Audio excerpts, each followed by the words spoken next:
বগুড়া জেলা গোয়েন্দা কার্যালয়ে হত্যা এবং ছিনতাই মামলার এক আসামি কিন্তু আত্মহত্যা করেছে। আজ সকালে এই ঘটনা ঘটে।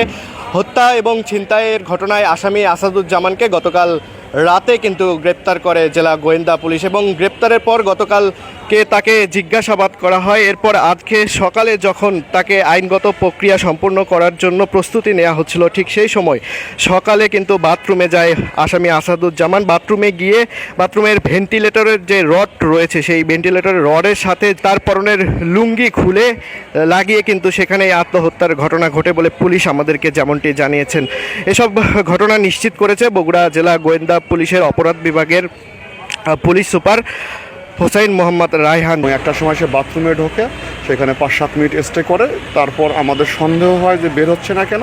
তখন আমরা দ্রুত রেসপন্স করে গিয়ে দেখি যে সে হচ্ছে তার পরনের লুঙ্গি পরিহিত খুলে সে সেখানকার বাথরুমের যে আমাদের সানসেট থাকে বা যেখান দিয়ে হচ্ছে আলো বাতাস প্রবেশ করে সেখানে রড ছিল, সেই রডের সাথে পেঁচিয়ে সে আত্মহত্যা করেছে।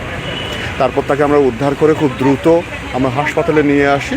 হাসপাতালে নিয়ে আসার পর এখানকার কর্তব্যরত চিকিৎসক তাকে মৃত বলে ঘোষণা করেছেন। বগুড়ার সারিয়াকান্দিতে সিএনজি ছিনতাই এবং আব্দুল মান্নান নামের একজন সিএনজি চালককে হত্যার ঘটনার আসামি আসাদুজ্জামান, তার বয়স 25। গতকাল তাকে ডিবি পুলিশ গ্রেপ্তার করে।